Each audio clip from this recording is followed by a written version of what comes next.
Hello, everybody, and welcome to World Talks, where every word matters. My name is Don Arleth. Hungarian Prime Minister Viktor Orbán is in Germany for a bit of business and a bit of pleasure. Of course, pleasure to watch Hungary compete in the Euro 2024 football tournament. But in between matches, he'll meet today with German Chancellor Olaf Scholz. Now, joining me to discuss the business end of this trip is Dániel Bartha, President for the Center for Euro-Atlantic Integration and Democracy. Hello, and thanks for joining me today on TVP World. Good afternoon. Now, what issues are the two leaders, of course, Mr. Scholz and Mr. Orbán, likely to discuss at their meeting in Berlin today? Well, the official item on the agenda is the Hungarian EU presidency and the plans of the Hungarian EU presidency. And obviously, this will be an issue that they cover. And as we know that the topics of the EU presidency are broad enough, it can include some of the key questions and key topics relevant for both countries when it comes to, most importantly, the economic questions. Obviously, harder issues that divide the two countries will be raised as well. Most likely, migration and Ukraine are those two that will be on the agenda as well. But due to the pragmatic nature of this meeting, I think economy will be in the main focus. Right. Now, are there any shenanigans predicted to take place over the 6-month period that Hungary enjoys the presidency of the Council of the European Union? Can Hungary in this role derail any of the certain European priorities that Hungary doesn't simply agree with? I don't think so, and they try to highlight that they are not even willing. The role of the EU presidencies traditionally is not to set the agenda, but keep the agenda and organize the meetings. It's very ceremonial, and in the previous EU presidency, when there were already some concerns related to Hungary and rule of law and democracy, the presidency went just very well, and everybody considered that as a very successful presidency. Also, we have to consider and keep in mind that the Hungarian presidency will take place in the second half of the year, and those presidencies are traditionally less relevant than those taking place in the first half of the year. Also, because usually the political jobs, the work is starting in mid-September and concludes in mid-December, which means practically the real term is about 3 months instead of 6 in case of a second half of the year presidencies, and this is true for this one as well. Okay, so no major hiccups expected with the Hungarian presidency. Well, now Olaf Scholz isn't someone who typically unites people to find a compromise, but he is famously the one who got Viktor Orbán to take a coffee break so that other EU members could vote to start accession talks for Ukraine with the EU. Is Scholz now the man to suggest when Orbán should take a coffee break, perhaps? I don't think right now we have an issue to take a coffee break at this point. But obviously, but in the future? Obviously, there can be issues and there can be topics that emerge mostly related to the war in Ukraine. In other cases, I see much more space for compromises that can be an issue for debate even during the presidency. Obviously, this is hard to forecast because it depends largely on the developments at the front lines. Right. Now, do you think Scholz is an eager participant in this meeting with Viktor Orbán today? Perhaps maybe less enthusiastic, or perhaps maybe he has outside pressure to meet with Viktor Orbán? No, I think both of them are pragmatic when it comes to pragmatism. Obviously, Orban very well known about his statements and when he wants to be in the spotlight. But when it comes to agreements, he can be more pragmatic. And as you show right now, pictures about the Hungarian industry, you have to see that Germany is the biggest investor in stock basis in the Hungarian economy and the most important one. And in Hungary, Hungary is well known for its car industry. All major German manufacturers are present with huge factories in the country. So they have some interest that they share, both Hungary and Germany, on this front, and overviewing developments related to taxes imposed on China, which is another issue for Hungary, which hosts a lot of Chinese companies. But there are some issues that are important both for from the perspective of Chinese investments and the perspective of German investments when it comes to the development and the future of the car industry and generally the development of the European economy.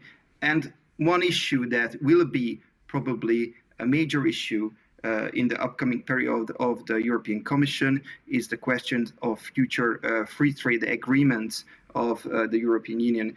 We have to consider Hungary. Hungary is the most open economy of the European Union. Therefore improving trade conditions and improving trade of the European Union is crucial for Hungary. And this is something that is also very important for Germany. So there are many common points when it comes to industrial and economic interest. And I think there they share a common ground. A common ground. And so do sometimes economic issues, do you think, maybe outweigh certain other political concerns maybe that Germany has with things like rule of law and the various problems that Viktor Orbán has been accused of by the European Union?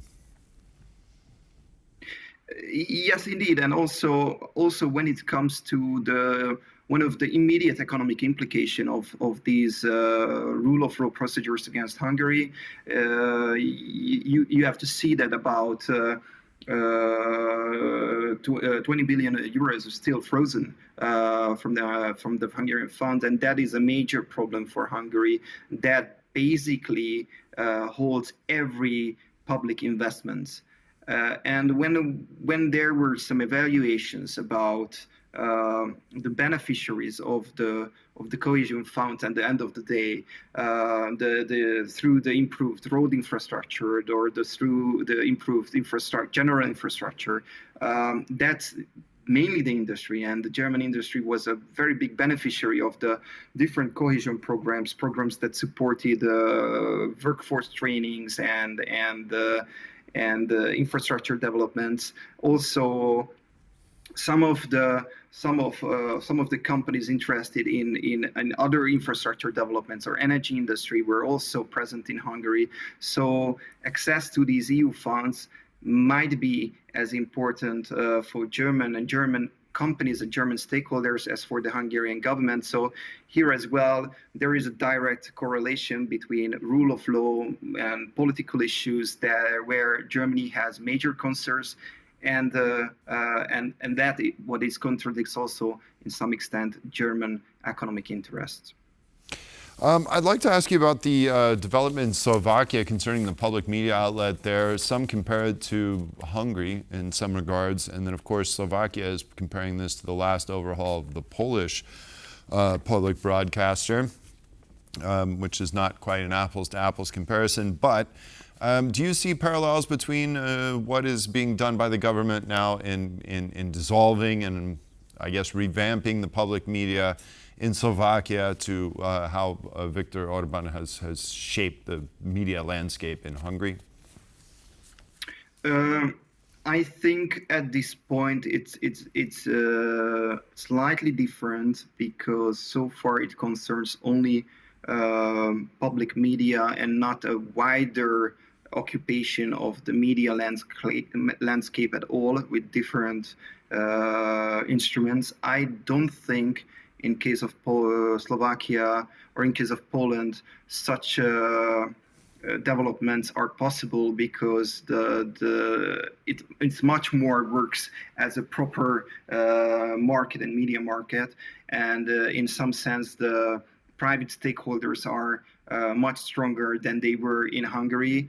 So therefore, I think the development in that sense are not as deep or overwhelming, but definitely it should raise some concern how they reorganize the state media. Obviously, we have some expectations which directions it will go, but we will have to see the final set of the operation of the new board, and also the daily operation of the media. How much it will be used for pro-government communication and propaganda on a actual basis, and what will happen with its audience, how dramatic these changes will be. The first steps are concerning, but that's still the beginning of the process. Obviously, based on earlier examples in other countries, nobody expects a positive outcome.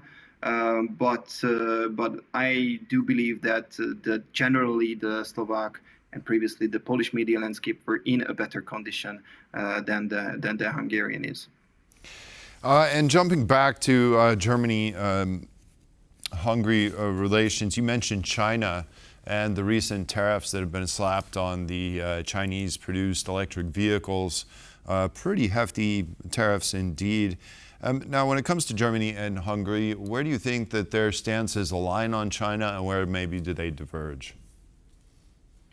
Well, although it's a very specific problem for the German industry, because some of the Chinese companies, definitely more the automotive companies, are the competitors of the German companies on the European soil. But some of the companies that invested, among others, in Hungary, interested in the battery industry, are the partners of the German industry when it comes to automotive sector as well. So when it comes to parts, when it comes to certain developments, China is already in the supply chain. Therefore, it can have also a negative impact to some of the companies. The Hungarian situation is very specific because actually, and it's hard to evaluate at this point, these tariffs can be highly beneficial for the country, as the Chinese investments are already present in Hungary. China became the biggest investor in the last 2 years. Chinese battery company Cuttle is investing over 1 billion euros for its battery company in Debrecen, but also other Chinese companies are present. And they announced recently that the first European factory of BYD, Build Your Dreams, will be built in southeast Hungary, Szeged. They already requesting permits. Recently, they doubled the size of the planned factory, probably linked with increasing demand for the car. This is the biggest manufacturer of China, and also probably because of the planned tariffs. So from a Hungarian perspective, the fact that China is already investing heavily here, that means that this is a way to sort of circumvent these planned tariffs. And as Hungary has very developed relationship with the Chinese investors and also the Chinese automotive sector, at the end of the day, this can be beneficial for the country. Interesting. Well, Dániel Bartha, President, Center for Euro-Atlantic Integration and Democracy, thank you very much for joining me on TVP World today and discussing these issues. Appreciate it. Thank you very much. And that concludes this edition of World Talks. Thanks for joining us, and stay around for more here on TVP World.